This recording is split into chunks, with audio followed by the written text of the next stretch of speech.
matrice diagonalisable et puissance d'une matrice. Et donc on va se faire un exercice, on nous dit soit A, la matrice qu'on voit affichée ici, et on demande de déterminer pour tout entier n, A puissance n en fonction de n, puis A puissance 5. Bah, pour faire ça, on a une méthode très simple, hein. On va chercher à diagonaliser la matrice A, et pour ce faire, dans un premier temps, on va vérifier que A est diagonalisable. Donc pour ça, ce qu'on va faire, c'est qu'on va chercher les valeurs propres de A. Ensuite, bah, une fois qu'on les aura trouvées, on va voir que la matrice A est diagonalisable, et donc on pourra mettre évidemment les mêmes valeurs propres dans la diagonale. En deuxième temps, on va chercher les vecteurs propres de A. Pourquoi? Bah, c'est pour trouver la matrice P telle que A égale P dp-1. La matrice P, elle sera constituée, en fait, chaque colonne sera un vecteur propre associé aux valeurs propres, et ensuite on pourra exprimer A puissance n qui sera égal à P d puissance n P-1, tout simplement. Et on va faire quelques petits rappels intéressants. Donc vous savez que si vous avez A évidemment une matrice carrée d'ordre n, on dit que A est diagonalisable si et seulement si il existe une matrice D diagonale et une matrice P carré d'ordre n inversible, telle que A égale P dp-1. Critère de diagonalisation, donc vous allez savoir qu'une matrice A est diagonalisable, c'est seulement si la somme des dimensions de ses sous-espaces propres est égale à l'ordre de la matrice. Deuxième critère, donc le premier critère, c'est un si ou seulement si, c'est-à-dire que ça va dans les deux sens. Le deuxième critère, ça ne va pas dans les deux sens, mais en tout cas, si vous avez n valeurs propres distinctes, alors la matrice A est diagonalisable. D'accord? En revanche, si elle est diagonalisable, ça ne veut pas dire que vous avez n valeurs propres distinctes. Attention, il n'y a pas le retour. Et évidemment, la matrice D, elle est composée des valeurs propres sur sa diagonale. Et en conséquence, c'est ce qu'on disait, c'est qu'on a A puissance n égale P d puissance n P-1. Et donc, on va pouvoir enchaîner sur l'exercice et le résoudre. Donc, dans un premier temps, ce qu'on a fait, c'était de chercher les valeurs propres de la matrice A.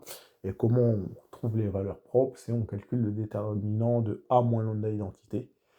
Et une fois qu'on a trouvé ce déterminant, et ben on cherche à l'annuler, à trouver les racines de ce déterminant. Et donc, A moins lambda identité, c'est la matrice qu'on voit, hein, avec 1 moins lambda, moins 1, 2, 4 moins lambda. Quand on calcule le déterminant, donc ça me fait 1 moins lambda facteur de 4 moins lambda, moins 1 fois 2. Finalement, ça me donne quoi comme déterminant? Lambda carré, moins 5 lambda plus 6. Et qu'est-ce qu'on remarque? C'est évidemment que 2 et 3 sont des racines évidentes. Et donc, on a comme valeur propre lambda 1 qui sera égal à 2 et lambda 2 qui sera égal à 3. Et donc, vu que j'ai une matrice d'ordre 2 et que j'ai deux valeurs propres distinctes, ma matrice elle est diagonalisable, et la matrice D, ce sera évidemment la matrice composée des valeurs propres sur la diagonale, donc c'est la matrice D qu'on voit avec 2, 0, 0, 3, tout simplement. Maintenant, on va chercher les vecteurs propres pour avoir la matrice P. Et donc, dans un premier temps, je vais chercher les vecteurs propres associés à la valeur propre 2. Et donc, je vais dire soit x, grand X, hein, x, y appartenant à R2, et je vais résoudre à x égale 2x. Parce qu'évidemment, on a un vecteur propre lorsqu'on a ax égale lambda x, et donc là, assez facilement, je vais résoudre à x égale 2x, grand X évidemment. Et donc, quand on résout le système, ça me donne x petit x plus 2 petit y égale 2 petit x, et moins petit x plus 4 petit y égale 2 petit y.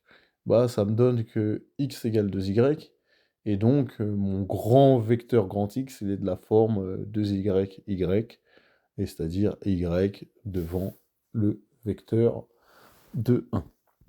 Et donc, en fait, le sous-espace propre, du coup, associé à la valeur propre 2, est vecte du vecteur de 1, tout simplement. Donc, tous les vecteurs propres associés à la valeur propre 2 sont de la forme 2y, où y évidemment est un réel, donc il y a une infinité évidemment de vecteurs propres, mais sont tous de cette forme-là.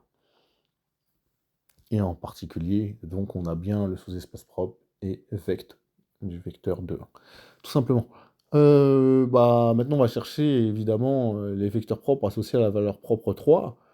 Donc on va résoudre ax égale 3x. Quand je dis ax, c'est avec grand X, hein, évidemment.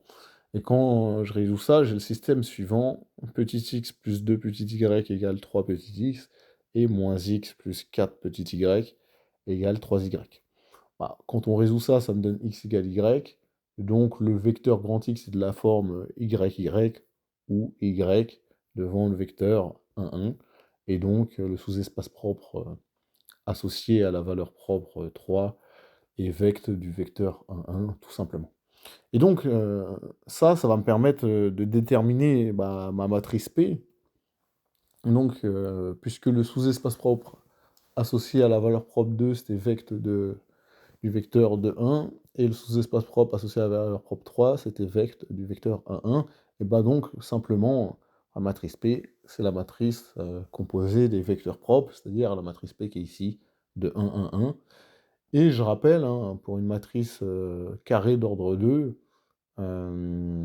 évidemment, elle est inversible si det de P est différent de 0, ce qui est le cas, et évidemment, P-1, c'est égal à 1 sur det de P, fois la matrice, comme vous le voyez là, parce que je l'avais appelé évidemment les coordonnées A, B, C, D, donc D, B, D moins B moins C, A. Et donc là, je vais simplement calculer P-1 à l'aide de cette formule, hein, tout simplement, et je trouve pour P-1 la matrice suivante, 1, moins 1, 2. Et donc maintenant, j'ai bien mes matrices P, D et P-1. Et donc ça va me permettre de calculer A puissance n.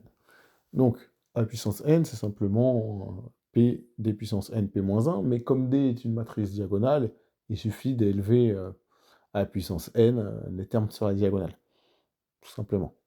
Et donc, là on fait le calcul simplement, A puissance n c'est P, D, P-1, donc on rentre les matrices. Au final, je trouve la matrice suivante, la première coordonnée, entre guillemets, ce sera 2 puissance n moins 3 puissance n. Ensuite, quand je descends, ça me fait 2 puissance n moins 3 puissance n.